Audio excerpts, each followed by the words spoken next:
And welcome again to another Nothing Like a Good Book, episode 102. We're getting there. Thank you for your emails. Feedback is fantastic. Please subscribe, as they say, and, ring the bell and all that jazz. The show is dedicated to authors, up-and-coming authors, experienced authors, doesn't matter.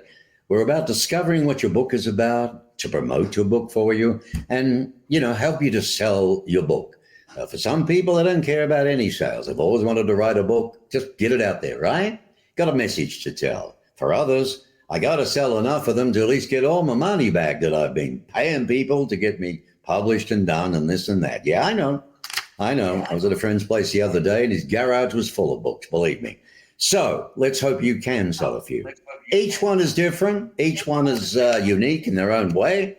And now I'm going to introduce you to a brand new author. Out of the rubble of the matrix disorder and all foul practice comes truth and justice. Boy, now this book looks at the struggle for spiritual freedom against societal control systems. It shows how the subconscious mind controls our lives and it shapes our decisions and perceptions, often without us realizing it. So without further ado, I'd like to welcome along Mr. Charles Smith. G'day, Charles. How are you? Fine. How are you, Mark? Good. Your book, pretty heavy, big message. The author examines astrology, ancient wisdom, astrotheology. You suggest that these elements show hidden forces that have shaped human history, and these include religious institutions, government systems, and often you go on to say that they've suppressed deeper knowledge to maintain control, right? Right. Oh, well, because when you have control, you do not want to lose it. And that's the goal from the very start. And we're calling them the matrix. Okay, so in effect, you're asking the readers now to rethink how they see themselves, the universe, and their role. And it urges people to rise to what? Higher frequencies and spiritual truths. This call really encourages individuals to break free from societal conditioning, as you say. Now, the author, you guide readers to discover themselves, heal, and reclaim their power. And they use these spiritual practices and mindful intent to achieve this. All right, tell us all about it. How do they go about that, my friend? I'd like to start out explaining how I got started to write the book. Okay, great. And that This is it happened right here in front of us. Out of the rubble, matrix disorder. Right. It happened about the time that COVID came out. I had always been wanting to write a book about the court, the legal court system, and how they it's all fraud, and they put people in prison, and they trick everyone. And so I was trying to and I was wanting to do this, but I kept procrastinating it until the COVID came out. And when the COVID came out, I remembered that I had read a book called The Invisible Rainbow. Explained how 1/3 of the people in this world died to the Spanish flu. But it turned out that it was the new invention of the telegraph system, putting jagged frequencies out into the atmosphere. People had wires strung from housetop to housetop so they could speak to each other instantly. Right. 1/3 of them, their cells were poisoned and they died. And our government has known that ever since that flu. They called it the Spanish flu. They said it was a virus. And what I'm trying to say is the people need to know there is no such thing as a virus. It was frequency. Our problem is frequency, and it's coming up a little bit later with 5G. Mm-hmm. So whenever I found that during the COVID, I found that a doctor in Singapore did something against the World Health Organization. They said no one should do an autopsy on anyone who dies from the COVID. Well, he did. And he found that it was a lot of bacteria in his body that had got somehow infected, and it had the symptoms of COVID. So he went on ahead and he started giving people aspirin and blood thinners in the hospital, and thousands of people went home in 2 weeks. Well, there is no COVID. That's what I wanted everyone to know. And it's frequency. We are energy, and we depend on frequencies, and the higher our frequencies are, like you just mentioned, the better off we are, and we have more ability to understand things. So when 5G comes up, which it's a directional weapon, and they can hit us with 5G, and the symptoms are the same as COVID. And they'll tell us it's COVID. And they are able to population control this way. Wars are population control. So the next thing that I wanted to talk about is how the matrix, how they began. Back in Egypt, they were the liberals. And we have liberals here. They were liberals in Egypt.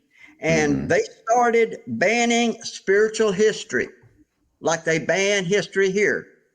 And they took many books out of circulation. And the people there hid the books. We're just now finding them buried in the sand in deserts. So that's what they've done, and they've got to keep us away from our history.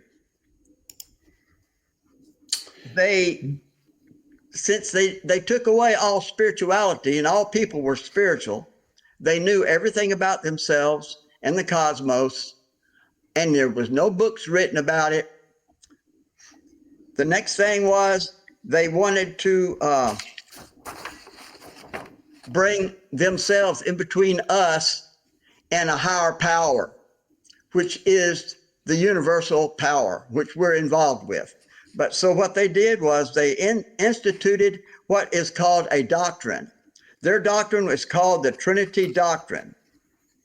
And they created that in Rome. Before they created it in Rome, they were in Mesopotamia. They tried to sell this doctrine, and the people there run them out.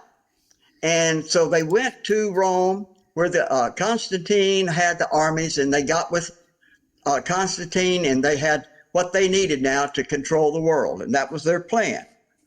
So they got this out in the area around Rome, and many people, they called themselves Christians because the fluid in their spinal column they called Christ, and that's why they called themselves that. But they were not going to adhere to the Trinity doctrine, a religion that has power and fear, because they had hell and heaven. They had one life, and you were going to go one way or the other, and that was their doctrine. And that got everyone afraid, and that went on from there. Then they had their church. They had two men break away from the church, and they ended up, the two churches that broke away ended up as 30,000 churches overall. What they wanted to do was separate people so they couldn't come together and understand what's going on. So everybody goes their own little congregation. They're all happy and safe, and they're praying to the God that they created. So now there are 37 scriptures. There are 37 scriptures that I'll read at the end if there's time, that say it is our conscience that convicts us or saves us. It isn't another person, Jesus, God, or anybody outside of us that saves us or convicts us. We convict ourselves. And in the spirit world, when you are convicted yourself, then you get karma. That's what they call justice. It's very strict, but it gives a lot of leniency. It's a lot different than our justice. And then they have to have, everything has to be a fiction, because they can't control people with truth when everything they're doing is a lie. So everything has to be a fiction. So they had to create the globe. And that was Copernicus, Newton, Galileo, and Lemaitre, the guy who talked about the Big Bang Theory. they created the globe, and that took a long time to sell to the people. They complained about, well, how come the water doesn't sling off? And he says, well, he had to have Newton come up with a theory for gravity. Well, there is no gravity. Either you're buoyant or you're not buoyant in air that you're in, or the fluid, water, the fluid that you're in. So there's a lot of things that you're going to see that you're going to wonder about, but they're all proved in the book. And this is what it's about. May I ask you a question? Yeah. You say it's a powerful and thought-provoking exploration of humanity's struggle to rise from corruption, because this is big with you, confusion, moral decay, toward a new vision of truth, purpose, and divine justice. All right. Now, this is set against the backdrop of a world overshadowed by deception and disorder, and I agree with you with that. And you invite readers to reflect deeply on the spiritual, social, and ethical collapse shaping modern civilization. Heavy stuff, mate. It's all in the book. How long did it take you to write this? Tell me. Oh, it took years. About since the COVID. Yep. Okay. And you go on to say that through a blend of insight, philosophy, and moral conviction, you reveal that even in the chaos of falsehood and manipulation, the enduring light of truth can rebuild what has been lost. Explain what you mean by that. We have to regain our identity. We are sovereign. And I'm about to get to that point, if you would allow me to get there from here. You got it. They decided that they wanted to control the world. They wanted to own everything. And so they came up with a story that we hear all the time. Ownership is 9/10 the person who holds it, and 1/10 the person who's registered it. So they had a registry in Rome, and everybody had to register their property, and they had to pay taxes because they registered their property. And we do the same thing now. Private property here is taxed. Right. And our leaders that came up with the Bill of Rights and the Constitution that says there will be no taxation without representation. They were Jesuits, and they knew that they were going to be the ones who represented us, and the taxes were going to go on. All they had to do is have us register our car, our home, and anything else that we register. Their definition for register is to turn something that's private into public so they can tax us. That's why there's so much homelessness going on around the world right now. And there are a lot of people who are next that realize that they can't get your money. You just don't go to their court. It's a maritime court. They have no venue on this land. So the land and the souls were going to be controlled by the Pope. And that was going to be by the Jesuits. I have their vow. I think if we have enough time, I'll read their vow to you, how they're going to return all ownership of our soul, of our property, land, the whole earth to the Pope. Now, well, up to date 15 minutes from those times, we found a computer that had their plan to control us economically. We didn't have an economy. What they wanted was an economy that is controllable. And so there's a plan they called it the Silent Weapons for Secret Wars. And we're in the middle of a war with them. And Rothschild, at the end, you heard his name with the Illuminati.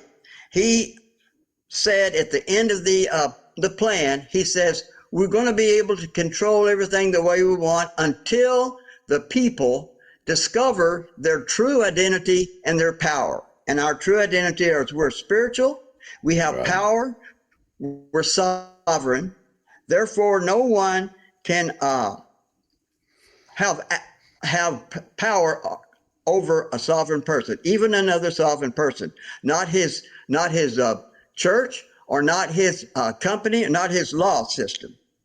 So they used, in order to get us to be involved in an economy that they had that's controllable, they used avarice. That word is in the Bible, and it means to have more than you need. And the people were always, like the Mayans, always scavenged for their food, and they talked them into having more than they needed. And that turned in that they went against James 3:16 in the Bible, that said, where there is bitter envy and selfish ambition, there's disorder in all foul practice. And that's the chaos we're talking about. They created us storing away more than we need and worrying about someone stealing it. And so we have now we have competition. We have people afraid of other people. And we had the Mayans originally had a place to live. They were living on the land. They had abundance. We are now creating that abundance, but we're doing it through commerce, and we're spending ourselves as jobs. And then when we create that abundance, we got to turn around and buy it from ourselves. And then we're taxed on top of that at the same time. Now, whenever he said this, when we find out that we're sovereign, it removes all authority from our maritime courts. All laws are fictional, they're statutes. And then we get a little bit into the what Bush did. He said that all the courts are going to be under Talmud law, and what happened is we have now all our governments are one government, and it's a totalitarian government. And we have a remedy in court, and because we have a bankruptcy since 1933, and whenever we go into a court system, we have a remedy. And whenever what we do is we establish our standing, and we say that to the judge that, first of all, whenever we're born, that's why we had the birth certificate. And if the government hasn't heard from you in 7 years stating that you're alive and well, then they start treating you as a trust. And so what they do then is they give us a trust account in Washington, and they give us a remedy. And that remedy is that they pay our fine from that trust account. But they never do that. They use that trust account for themselves. But what you're supposed to do is say, Your Honor, I'm a living person. My skin lives, my blood flows, and I ask for remedy. And if they deny you the remedy, they'll run out of the court and come back as a priest then. And then you, not a priest, but anyway, you become a seaman. And that's when you would tell them that you want remedy, and that remedy now is cure and maintenance. So I'm gonna continue on from here. That's where I found that people could get themselves out of court. Now, you referred. Okay, go ahead. Okay, go ahead. What advice do you have for people then? You've written this. Well, to help my people, advice is do not consent to anything. They have one spiritual law that they have to live under. They cannot harm us unless they have our consent. So like right now, they're telling us the store shelves are going to be empty and it's going to last for decades. And every time they ever gave us a warning, it happens. They write The Simpsons. Okay. So Hmm. that was one reason I started writing the book then, was because that's when they started the warnings. And so I'm trying to get people to put in community gardens so that we can live. So they These are they have community gardens they have our trust between the houses. You mean that type of thing? That's what you're trying to do, isn't between the it? house, the what? Houses? Is that what you're doing? The community gardens between the houses you were telling me about? Yes, yes. I want to have a fence where people are separated by a fence and they don't even know their names, their kids' names. I want to hang a garden on that fence, and they both eat from it, and they finally learn out who your neighbor is, and then you have a community that grows. And that was my idea, that if the book makes money, I can put greenhouses in every community. And this is worldwide. It can happen. Mm-hmm. I mean, once the thought out that you're going to have to produce your own food, and you can do it year round, and you can Yeah. have it, you can do a lot of it in the greenhouse. I've got pictures of how people farm over in the countries they don't have anything. And Yeah. they have a little more, they take their stuff out there to the market. And that's what we can do. That So was my idea. why does everything work against the people? Well, everything has to be fiction. All the statutes are fiction.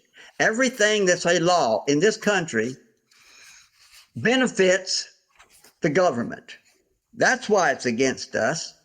They it's fraud. And at one point, I bought one of their packages to make use of the fact that I am a sovereign person and I don't want to have anything to do with their laws. And so that people don't come up and makes this out in the open, they made Right. a package. And that package, in it, it says, if there is any fraud in a government over the people, they have the right to walk away. And if there is fraudulent intent, that intent is for the government to benefit from that law. And that's what we've got. Now, I put in the book 50 or more of their laws. They're most important, even abortion, every law, the one on the taxes. All of these laws, I explain to them how it benefits them. And so what I want people to do is, when they see all this, they use their spiritual gift called discernment. It's located in the heart with your conscience. Mm-hmm. With discernment, you can look and see what people are doing, and you can tell whether they're always doing the same thing good or all doing something that's bad. Right. And when they start seeing all of this, it's called discerning.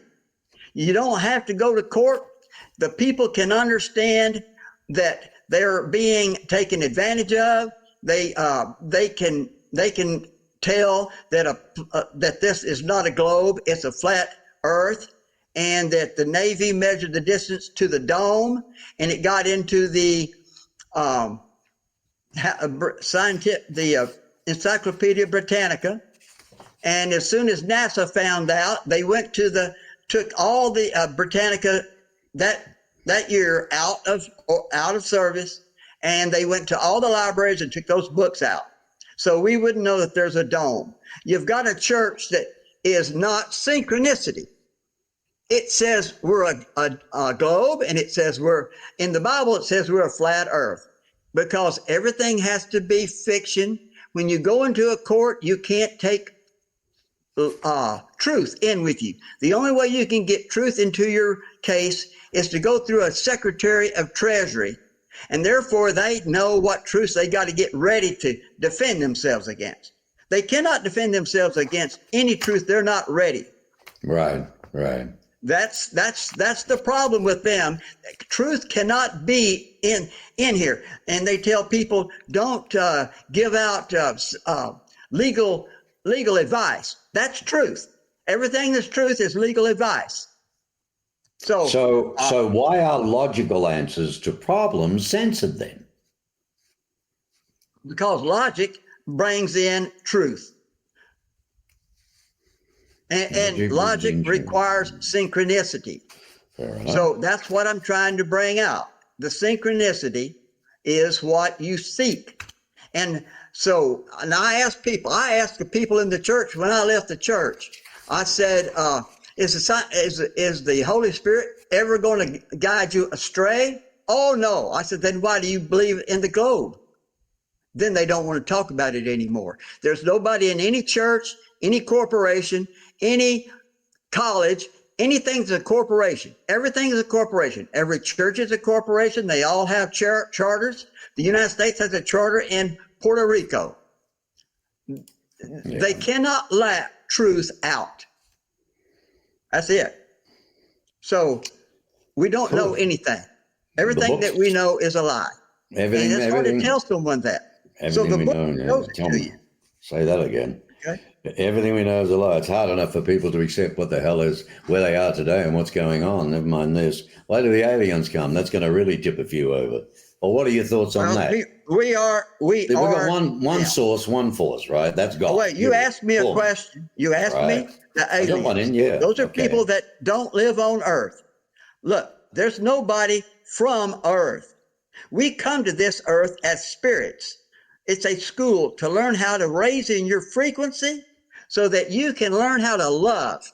This whole galactic thing is trying to get rid of the matrix, but they cannot do it because the matrix, those 13 families, they incarnated themselves. They have free will.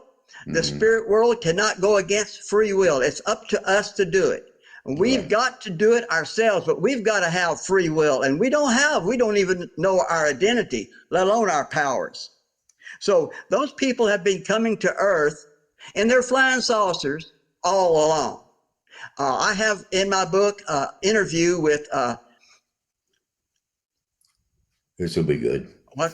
It's one of the presidents. I just had it on the tip of my tongue.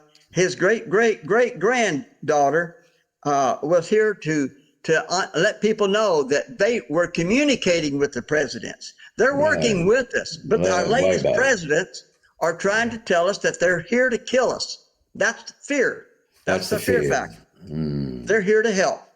And so whenever we learn our lessons here on Earth, in this school, we go back to being a spirit. And we can come back as an angel. We can come back as what we want to. We can come back as a dog, an animal, a tree. Everything is all together with a soul. Everything has a soul, and we're all together. And our biggest problem is they separated us from everything, even from ourselves. And that's what causes the competition and the fear amongst ourselves. In the minute that we've got left, I want to talk about the book's cover. It's a serene vision, isn't it, of nature's rebirth? Nice waterfalls, something like a new earth, light emerging from the ruins. Perfectly, it symbolizes its central message.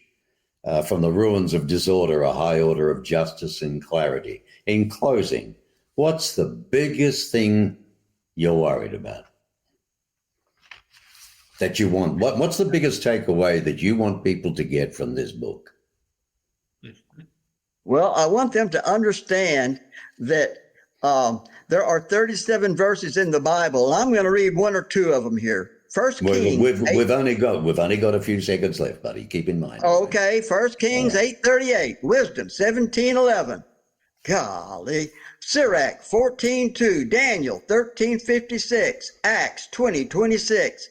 Acts 23:1. There are 37 of those, and I was wanting to read you the oath that the Jesuits took, that they were going to flay our children, rip out the wombs of the mothers, so that they would not allow anything for us to survive. Okay, there, man, it's a scary vow, but it's out, and I didn't have a chance to read it. But that's how long is it? By all means, allow me. How long will it take It's you? about 4 minutes or so. It's very important for people to understand. All right, let's Get this let's off of do here. that then, because let's get your point across. It's important to you. Yes, it And is. If okay, I so can shoot, Charles. scroll this thing back to it. Then we'll have to Here it wrap it is. up. Here it is. I, you state their name, in the presence of Almighty God and of you, my ghostly father, the superior general of the Society of Jesus, founded by St. Ignatius of Loyola, do by the womb of the Virgin, by the matrix of God, and the rod of Jesus Christ, declare and swear that His Holiness the Pope is Christ's vicar, regent, and is the true and only head of the capital of the Catholic or Universal Church throughout the earth.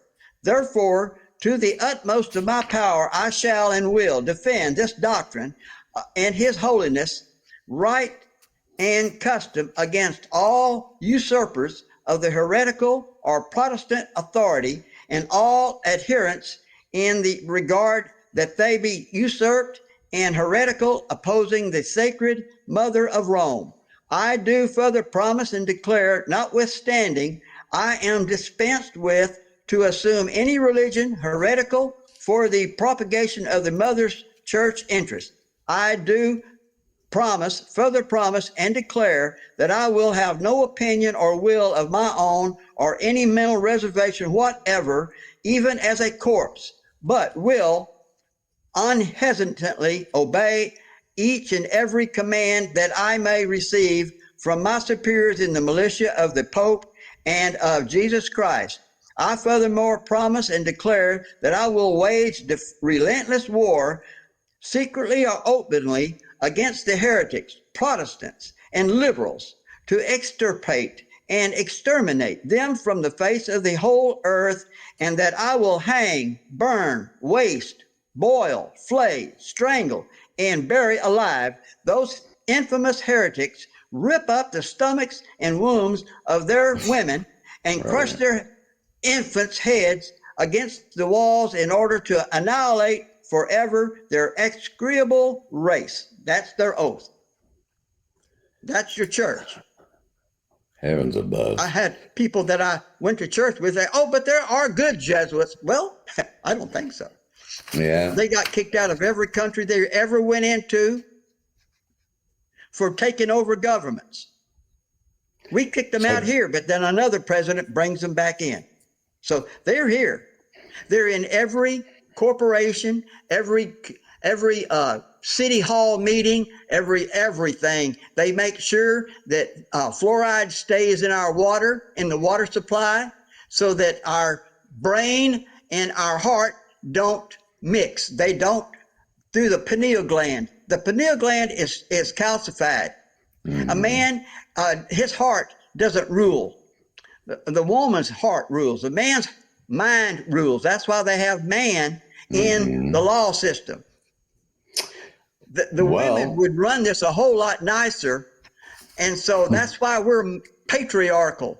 The animal kingdom, everything is matriarchal. The woman rules the roost. The man is the helper. It's completely different here because they want it to be run the way they want it run. I tell you what, profound, Charles, reflective, ultimately redemptive. I mean, the work serves as both a warning and a guidepost for those seeking wisdom in a fractured world. It'll be out soon. Believe what you want to believe. There are some that'll absolutely jump on this. There are others will say, my God, there is no way known. It's up to you.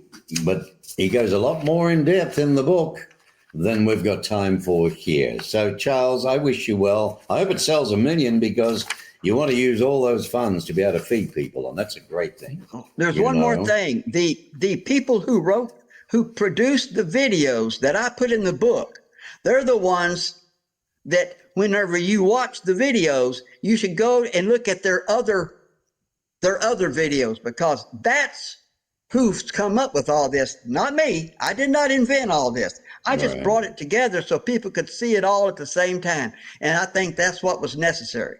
Very good. Charles, very interesting, very, very deep. And I appreciate you coming on the show. Stick around if you would. Don't go anywhere. I want to make sure it downloads properly at your end, okay, from the cloud. Okay. So just stay around for 60 seconds and that'll be the end of it. But thanks a lot for being on the show. I wish you well. Now, when it does come out, it's going to be available Amazon, no doubt, right? When the book does come out. Well, I'm not sure. I don't go along with taking part in the government I'm trying to get rid of. And they have what Where are you they going to call sell it then? algorithm. Okay, if it's I got may, I ISBN, may, I may expect that it'll sell. yeah, but it's We'll got to probably be have it on seen. We'll And it's got to be seen to be sold, right? So Amazon's one of your biggest. TikTok's probably your second. I would if imagine not. that would So, be it. yeah, you need to do something. I wish you well with that. Listen, stick around. Don't leave. And thanks for being on the show. Okay, I appreciate that. And he can be contactable. In fact, if you want to talk to the guy, look, there's his number. Okay. I hope he got something out of this show for you. That's what it's about. 409-444-7076. He can be call and give your points of view. Tell him what you think. He'd love to hear that. Please follow the show. Subscribe if you would. The more we can get, the more authors we can help. Dedicated to authors. We love to discover your book and promote your book and also sell your book, to help you sell your book, okay? So if you have a friend who's writing or needs to write and can't write, well, I can do that for you too. So give us an email, mark at NLGB.info, mark at nothinglikeagoodbook.info. Thanks for being on the show. I appreciate it. 102nd episode. We've got a long way to go compared to some other podcasts that I do host. Are up there in the way up in the hundreds, but I enjoy this show and we've got a long way to go with it. And there's a lot of good stuff that's going to happen with it. So stick around. I appreciate you following it. And I always say, I like to say, be kind to each other and look after each other.